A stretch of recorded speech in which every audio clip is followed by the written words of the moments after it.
नमस्कार दोस्तों, इस वीडियो में हम आपके ज्ञान और सोचने की क्षमता को परखने वाले सवालों के साथ आए हैं। हर प्रश्न पर ध्यान दें और सोच समझकर उत्तर दें। आइए ज्ञान की इस यात्रा को शुरू करें। प्रश्न 1। SARFAESI एक्ट 2002 के अंतर्गत बैंक वित्तीय संस्थान बिना अदालत के हस्तक्षेप के क्या कर सकते हैं? ऑप्शन ए, एनपीए की रिकवरी कर सकते हैं। ऑप्शन बी, नया लोन दे सकते हैं। ऑप्शन सी, डिपॉजिट पर इंटरेस्ट बढ़ा सकते हैं। ऑप्शन डी, ब्रांच मर्ज कर सकते हैं। इसका सही जवाब आपको कमेंट बॉक्स में देना होगा।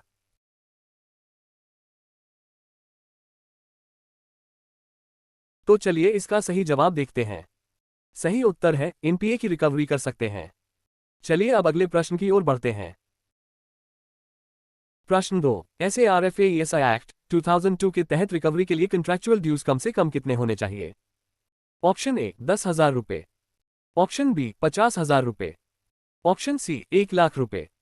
ऑप्शन डी, 5 लाख रुपए। इसका सही जवाब आपको कमेंट बॉक्स में देना होगा।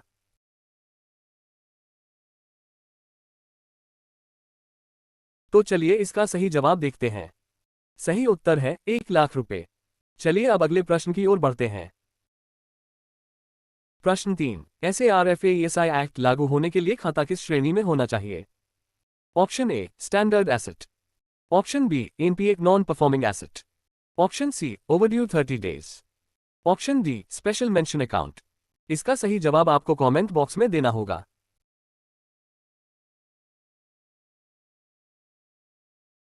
तो चलिए इसका सही जवाब देखते हैं। सही उत्तर है एनपीए नॉन परफॉर्मिंग एसेट। चलिए अब अगले प्रश्न की ओर बढ़ते हैं।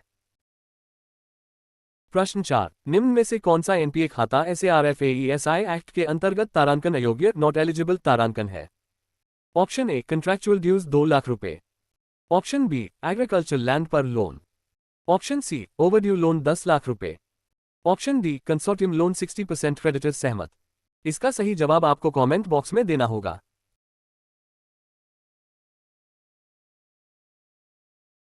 तो चलिए इसका सही जवाब देखते हैं। सही उत्तर है एग्रीकल्चर लैंड पर लोन। चलिए अब अगले प्रश्न की ओर बढ़ते हैं।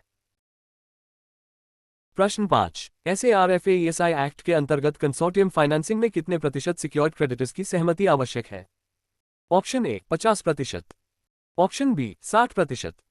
Option C, 75%। Option D, 100%। इसका सही जवाब आपको कमेंट बॉक्स में देना होगा।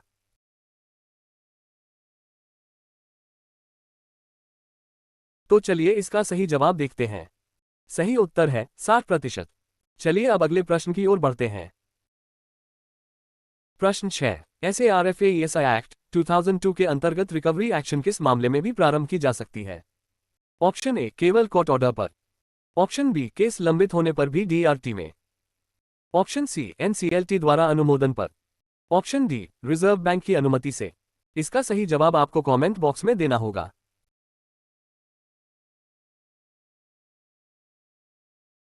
तो चलिए इसका सही जवाब देखते हैं।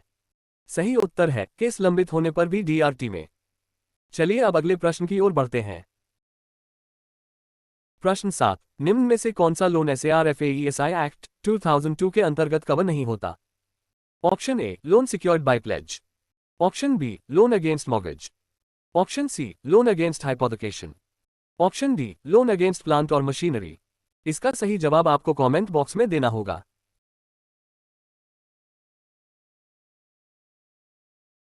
तो चलिए इसका सही जवाब देखते हैं। सही उत्तर है लोन सिक्योर्ड बाय प्लेज। चलिए अब अगले प्रश्न की ओर बढ़ते हैं। प्रश्न 8। SARFAESI एक्ट के अंतर्गत रिकवरी कब तारांकन नॉट एलिजिबल तारांकन हो जाती है? ऑप्शन ए, जब लिमिटेशन अलाइव है। ऑप्शन बी, जब सिक्योरिटी चार्ज है। ऑप्शन सी, जब लिमिटेशन एक्सपायर्ड है। ऑप्शन डी, जब बोरोअर एनपीए है। इसका सही जवाब आपको कमेंट बॉक्स में देना होगा।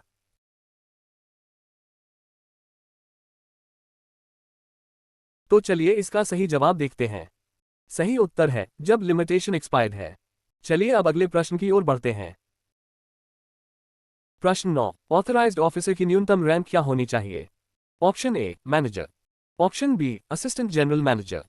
Option C, chief manager. Option D, deputy manager. इसका सही जवाब आपको कमेंट बॉक्स में देना होगा।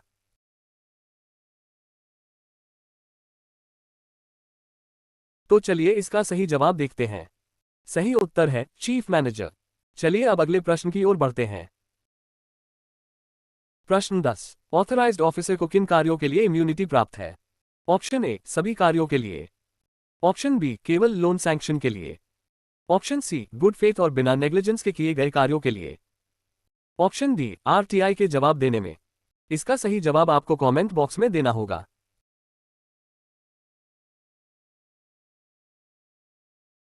तो चलिए इसका सही जवाब देखते हैं। सही उत्तर है गुड फेथ और बिना नेग्लिजेंस के किए गए कार्यों के लिए।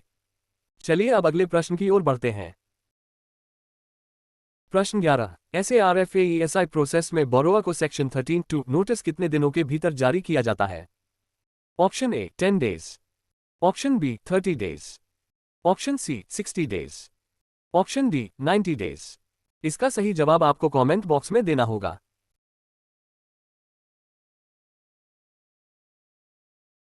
तो चलिए इसका सही जवाब देखते हैं। सही उत्तर है 10 डेज। चलिए अब अगले प्रश्न की ओर बढ़ते हैं। प्रश्न 12। सेक्शन 13(2) के तहत बोरोआ को दिया गया नोटिस कितने दिनों का होता है? Option A 15 days, option B 30 days, option C 45 days, option D 60 days. इसका सही जवाब आपको कमेंट बॉक्स में देना होगा।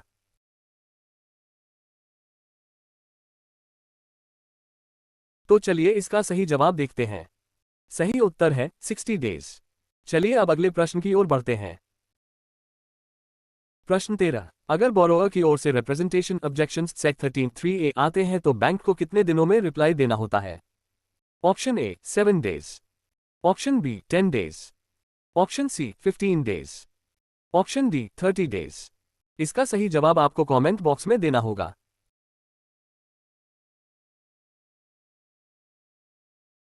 तो चलिए इसका सही जवाब देखते हैं। सही उत्तर है 15 डेज। चलिए अब अगले प्रश्न की ओर बढ़ते हैं। प्रश्न 14। पोजेशन नोटिस फॉर्म C-1010 से 10B बोरोआ को कब सर्व किया जाता है? ऑप्शन ए जोड़ 1 डेज, ऑप्शन बी ए जोड़ 3 डेज, ऑप्शन सी ए जोड़ 7 डेज, ऑप्शन डी ए जोड़ 10 डेज। इसका सही जवाब आपको कमेंट बॉक्स में देना होगा।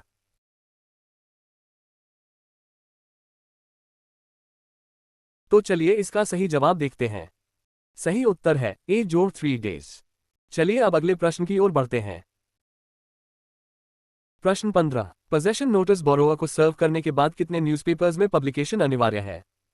Option A 1 newspaper, option B 2 newspapers जिसमें 1 vernacular, option C 3 newspapers, option D only English newspaper.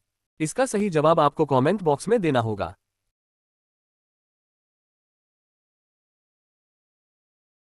तो चलिए इसका सही जवाब देखते हैं। सही उत्तर है 2 न्यूज़पेपर्स जिसमें 1 वर्नाक्युलर। चलिए अब अगले प्रश्न की ओर बढ़ते हैं। प्रश्न 16। यदि बोरोअर पोजेशन देने से रेजिस्टेंस करता है तो बैंक को क्या करना चाहिए? ऑप्शन ए हाई कोर्ट में याचिका, ऑप्शन बी DMCMM के समक्ष एप्लीकेशन दाखिल करना, ऑप्शन सी पुलिस स्टेशन में रिपोर्ट, ऑप्शन डी NCLT के पास जाना। इसका सही जवाब आपको कमेंट बॉक्स में देना होगा।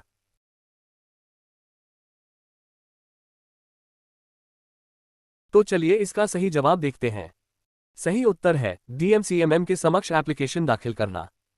चलिए अब अगले प्रश्न की ओर बढ़ते हैं। प्रश्न 17। District magistrate chief metropolitan magistrate को बोरोअर से पोजेशन दिलाने का आदेश कितने समय में देना चाहिए? Option A 15 days, option B 30 days 60 days तक बढ़ सकता है, option C 45 days, option D 90 days. इसका सही जवाब आपको कमेंट बॉक्स में देना होगा।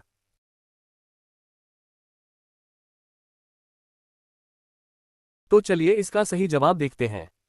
सही उत्तर है 30 डेज 60 डेज तक बढ़ सकता है। चलिए अब अगले प्रश्न की ओर बढ़ते हैं। प्रश्न 18। अमूवेबल प्रॉपर्टी की सेल से पहले बोरोअर को कितने दिन का नोटिस दिया जाता है? Option A 15 days, option B 30 days, option C 45 days, option D 60 days. इसका सही जवाब आपको कमेंट बॉक्स में देना होगा।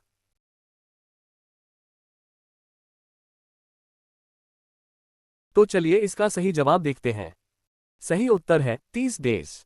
चलिए अब अगले प्रश्न की ओर बढ़ते हैं।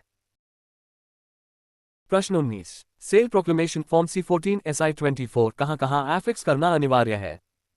ऑप्शन ए केवल बैंक हेड ऑफिस पर, ऑप्शन बी बोरोवर के रेजिडेंस पर, ऑप्शन सी प्रॉपर्टी के कंस्पिक्यूअस भाग पर, ऑप्शन डी केवल कोर्ट नोटिस बोर्ड पर। इसका सही जवाब आपको कमेंट बॉक्स में देना होगा।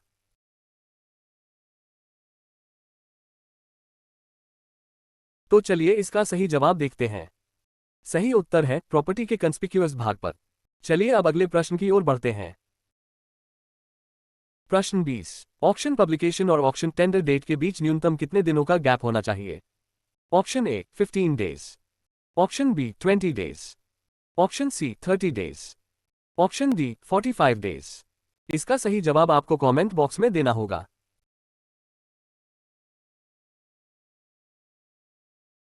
तो चलिए इसका सही जवाब देखते हैं। सही उत्तर है 30 डेज। चलिए अब अगले प्रश्न की ओर बढ़ते हैं। प्रश्न 21। ए ऑक्शन नोटिस को कहां अपलोड करना अनिवार्य है? ऑप्शन ए केवल न्यूज़पेपर में, ऑप्शन बी www.pnindia.in और लोकल ऑफिस, ऑप्शन सी www.pnindia.in, eprecure.gov.in, www.ibapi.in और attender.pnbnet.in, ऑप्शन डी केवल आरबीआई वेबसाइट। इसका सही जवाब आपको कमेंट बॉक्स में देना होगा।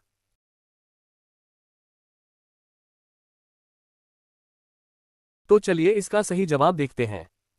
सही उत्तर है www.pnindia.in, eprecure.gov.in, www.ibapi.in और attender.pnbnet.in। चलिए अब अगले प्रश्न की ओर बढ़ते हैं। प्रश्न 22। ऑक्शन में भाग लेने वाले बिडर्स को टर्म्स और कंडीशंस किस फॉर्म में साइन करनी होती है? Option A form SI-1/8, option B form C-20, option C form C-21, option D form C-22। इसका सही जवाब आपको कमेंट बॉक्स में देना होगा।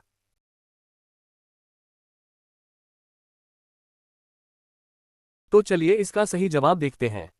सही उत्तर है फॉर्म SI-1/8। चलिए अब अगले प्रश्न की ओर बढ़ते हैं। प्रश्न 23। ऑक्शन में भाग लेने के लिए बिडर को कितने प्रतिशत EMD जमा करना अनिवार्य है? Option A 5% of RP, option B 10% of RP, option C 15% of RP, option D 25% of RP। इसका सही जवाब आपको कमेंट बॉक्स में देना होगा।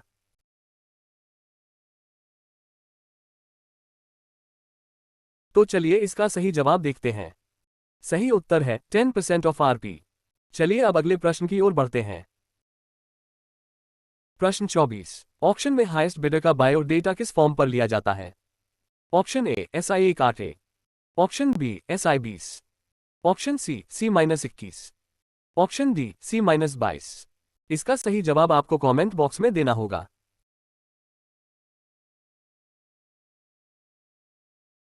तो चलिए इसका सही जवाब देखते हैं। सही उत्तर है C-20।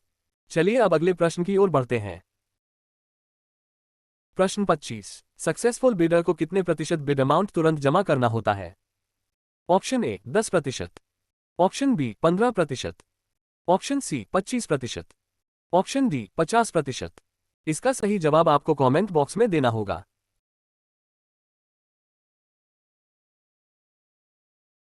तो चलिए इसका सही जवाब देखते हैं। सही उत्तर है 25%। चलिए अब अगले प्रश्न की ओर बढ़ते हैं। प्रश्न 26। बिड एक्सेप्टेंस किस फॉर्म पर दी जाती है? Option A SI-20, option B C-21, option C C-22, option D C-23। इसका सही जवाब आपको कमेंट बॉक्स में देना होगा।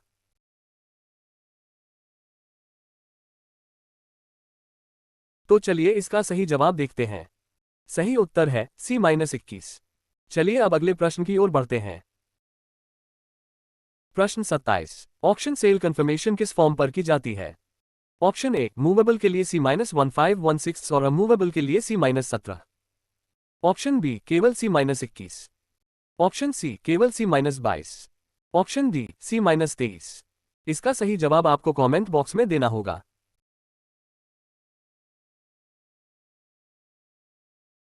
तो चलिए इसका सही जवाब देखते हैं। सही उत्तर है मूवेबल के लिए C-1516 और अमूवेबल के लिए C-17। चलिए अब अगले प्रश्न की ओर बढ़ते हैं। प्रश्न 28। Remaining 75% bid amount successful bidder को कितने दिनों में जमा करना होता है? Option A 7 days, option B 15 days 3 महीने तक बढ़ सकता है, option C 30 days, option D 60 days. इसका सही जवाब आपको कमेंट बॉक्स में देना होगा।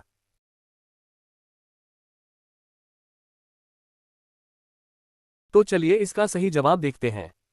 सही उत्तर है 15 डेज 3 महीने तक बढ़ सकता है। चलिए अब अगले प्रश्न की ओर बढ़ते हैं। प्रश्न 29। SARFAESI एक्शन को होल्ड अबेंस पर रखने का पावर सर्कल शास्त्र अकाउंट्स के लिए किसके पास है? Option A head office committee, option B zonal Shastra committee, option C RBI, option D DRT। इसका सही जवाब आपको कमेंट बॉक्स में देना होगा।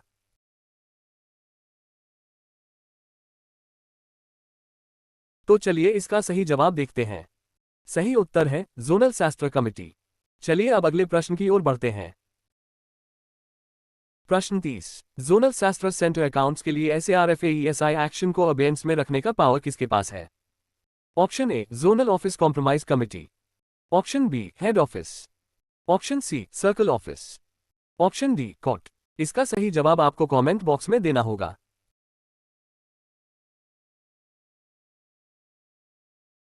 तो चलिए इसका सही जवाब देखते हैं।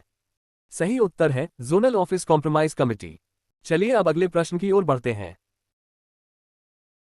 प्रश्न 31। विलफुल डिफॉल्टर के रूप में डिक्लेयर करने के लिए मिनिमम आउटस्टैंडिंग कितना होना चाहिए? ऑप्शन ए 5 लाख रुपए, ऑप्शन बी 10 लाख रुपए, ऑप्शन सी 25 लाख रुपए, ऑप्शन डी 50 लाख रुपए। इसका सही जवाब आपको कमेंट बॉक्स में देना होगा।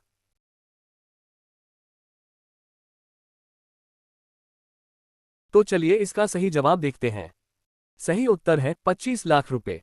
चलिए अब अगले प्रश्न की ओर बढ़ते हैं। प्रश्न 32। विलफुल डिफॉल्टर डिक्लेयरिंग प्रोसेस का पहला स्टेप क्या है? Option A show cause notice देना, option B identification of wilful default, option C proposal to Shastra division, option D committee decision. इसका सही जवाब आपको कमेंट बॉक्स में देना होगा।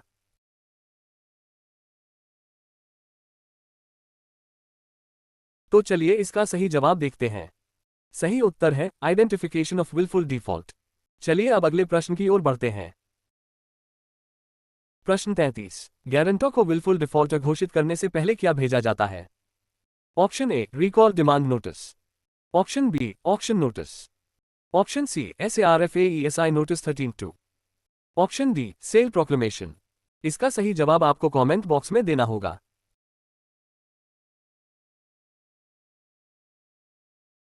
तो चलिए इसका सही जवाब देखते हैं। सही उत्तर है रिकॉल डिमांड नोटिस। चलिए अब अगले प्रश्न की ओर बढ़ते हैं। प्रश्न 34। विलफुल डिफॉल्टर को स्टेप 2 में कितने दिन का नोटिस दिया जाता है? Option A 7 days, option B 10 days, option C 15 days, option D 30 days. इसका सही जवाब आपको कमेंट बॉक्स में देना होगा।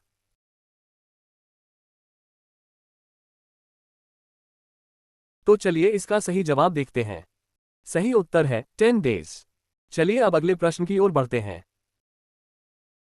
प्रश्न 35। बैंक को विलफुल डिफॉल्टर के रिप्लाई पर अधिकतम कितने दिनों में रिस्पॉन्स देना होता है? Option A 3 days, option B 5 days, option C 7 days, option D 15 days. इसका सही जवाब आपको कमेंट बॉक्स में देना होगा।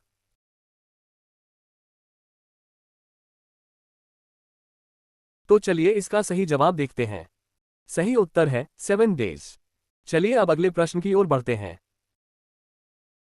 प्रश्न 36। प्रपोजल एनेक्शन 2 किसे भेजा जाता है विलफुल डिफॉल्टर डिक्लेयरिंग प्रोसेस में? Option A circle office, option B ZSC zonal Shastra committee, option C recovery division of RBI, option D court. इसका सही जवाब आपको कमेंट बॉक्स में देना होगा।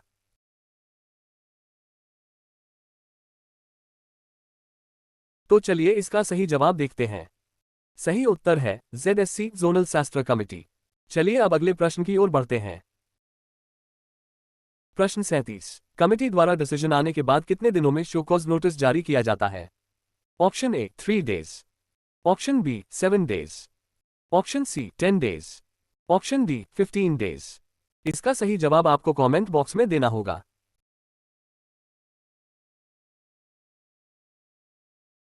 तो चलिए इसका सही जवाब देखते हैं। सही उत्तर है 3 डेज। चलिए अब अगले प्रश्न की ओर बढ़ते हैं। प्रश्न 38। Show cause notice wilful defaulter को कितने दिन का दिया जाता है? Option A 7 days, option B 10 days, option C 15 days, option D 30 days. इसका सही जवाब आपको कमेंट बॉक्स में देना होगा।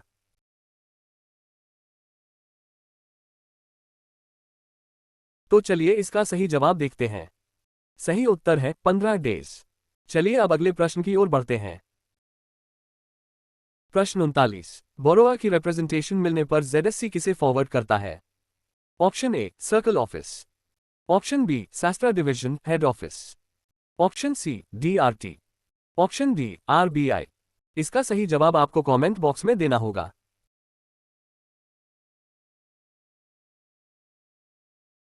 तो चलिए इसका सही जवाब देखते हैं। सही उत्तर है शास्त्रा डिवीजन हेड ऑफिस। चलिए अब अगले प्रश्न की ओर बढ़ते हैं। प्रश्न 40। पर्सनल हियरिंग के लिए बोरोआ को नोटिस एनेक्शर इफ कितने दिनों में सर्व करना अनिवार्य है? Option A 1 day, option B 2 days, option C 3 days, option D 7 days. इसका सही जवाब आपको कमेंट बॉक्स में देना होगा।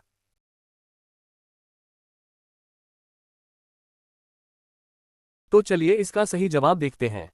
सही उत्तर है 2 डेज। चलिए अब अगले प्रश्न की ओर बढ़ते हैं। प्रश्न 41। विलफुल डिफॉल्टर डिक्लेयरिंग प्रोसेस में पर्सनल हियरिंग किसके द्वारा दी जाती है? Option A zonal office, option B circle Shastra centre, option C the committee, option D recovery officer. इसका सही जवाब आपको कमेंट बॉक्स में देना होगा।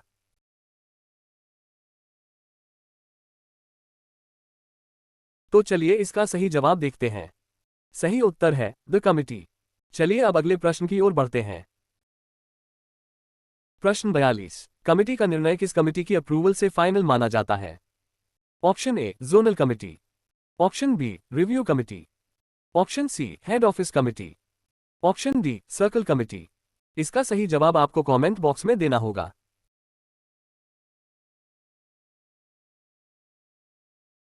तो चलिए इसका सही जवाब देखते हैं। सही उत्तर है रिव्यू कमिटी। चलिए अब अगले प्रश्न की ओर बढ़ते हैं। प्रश्न 43। रिव्यू कमिटी के अप्रूवल के बाद बोरोआ को डिसीजन कितने दिनों में कम्युनिकेट करना अनिवार्य है? Option A 1 day, option B 3 days, option C 7 days, option D 10 days. इसका सही जवाब आपको कमेंट बॉक्स में देना होगा।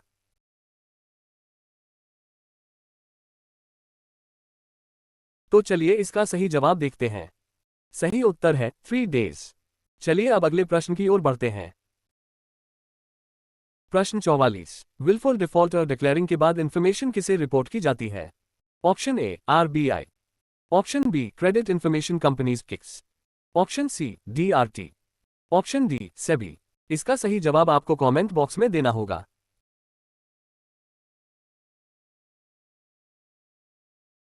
तो चलिए इसका सही जवाब देखते हैं। सही उत्तर है क्रेडिट इंफॉर्मेशन कंपनीज किक्स। चलिए अब अगले प्रश्न की ओर बढ़ते हैं। प्रश्न 45। विलफुल डिफॉल्टर डिक्लेरेशन के बाद किस सरकारी पोर्टल से डायरेक्ट डिटेल्स क्रॉस चेक की जा सकती है?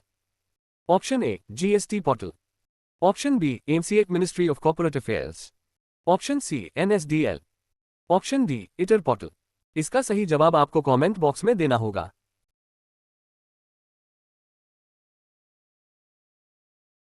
तो चलिए इसका सही जवाब देखते हैं। सही उत्तर है MCA ministry of corporate affairs. चलिए अब अगले प्रश्न की ओर बढ़ते हैं। प्रश्न 46। विलफुल डिफॉल्टर डिक्लेरेशन के बाद निम्न में से कौन सा एक्शन लिया जा सकता है? Option A foreclosure of mortgage properties, option B criminal proceedings, option C SARFAESI action, option D उपरोक्त सभी। इसका सही जवाब आपको कमेंट बॉक्स में देना होगा।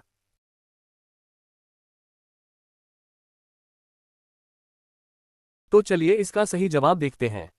सही उत्तर है उपरोक्त सभी। चलिए अब अगले प्रश्न की ओर बढ़ते हैं। प्रश्न 47। विलफुल डिफॉल्टर कंपनी का डायरेक्टर प्रमोटर को कब रिमूव किया जा सकता है? ऑप्शन ए अगर लोन डॉक्यूमेंट्स में क्लॉज है, ऑप्शन बी जब आरबीआई अनुमति दे, ऑप्शन सी जब कोर्ट आदेश दे, ऑप्शन डी जब बोरोअर लिखित सहमति दे। इसका सही जवाब आपको कमेंट बॉक्स में देना होगा।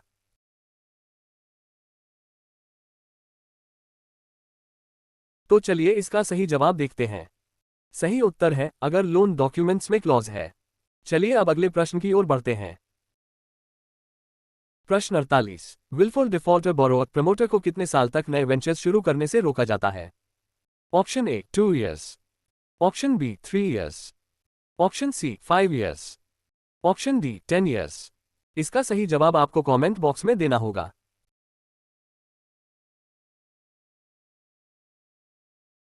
तो चलिए इसका सही जवाब देखते हैं। सही उत्तर है 5 ईयर्स। चलिए अब अगले प्रश्न की ओर बढ़ते हैं।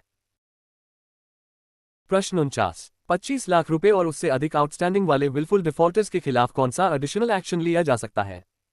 ऑप्शन ए उनकी फोटोग्राफ्स न्यूज़पेपर में पब्लिश करना, ऑप्शन बी उनकी सैलरी रोकना, ऑप्शन सी उनकी ट्रैवल रोकना, ऑप्शन डी उनका बैंक अकाउंट फ्रीज करना।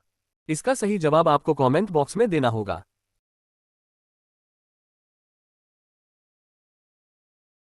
तो चलिए इसका सही जवाब देखते हैं। सही उत्तर है उनकी फोटोग्राफ्स न्यूज़पेपर में पब्लिश करना। चलिए अब अगले प्रश्न की ओर बढ़ते हैं। प्रश्न 50। विलफुल डिफॉल्टर्स की लिस्ट कहां उपलब्ध होती है? ऑप्शन ए केवल आरबीआई पोर्टल पर, ऑप्शन बी केवल बैंक वेबसाइट पर, ऑप्शन सी सीआईबीआईएल के पोर्टल जोड़ bank knowledge centre, option D केवल डीआरटी पोर्टल पर।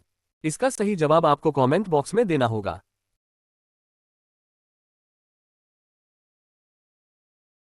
तो चलिए इसका सही जवाब देखते हैं। सही उत्तर है सीआईबीआईएल के पोर्टल जोड़ बैंक नॉलेज सेंटर। चलिए अब अगले प्रश्न की ओर बढ़ते हैं। प्रश्न 51। Non suit filed wilful defaulters की जानकारी कहां मिल सकती है? Option A www.ibapi.in, option B https://www.sabil.com/nonsuitfile, option C www.rbi.org.in, option D www.mca.gov.in। इसका सही जवाब आपको कमेंट बॉक्स में देना होगा।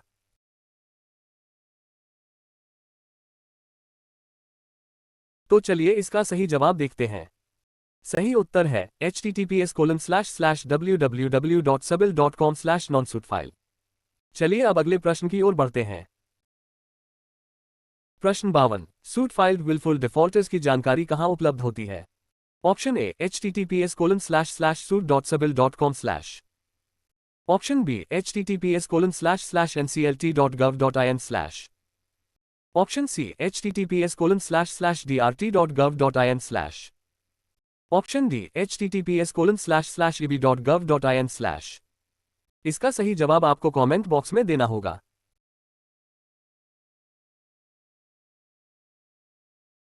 तो चलिए इसका सही जवाब देखते हैं। सही उत्तर है https://suit.sabil.com/। चलिए अब अगले प्रश्न की ओर बढ़ते हैं। अगर आपको ये वीडियो पसंद आया हो तो लाइक और शेयर जरूर करें। सब्सक्राइब कीजिए और बेल आइकॉन दबाएं ताकि हर नया आप तक तुरंत पहुंचे। Thank you for watching this video.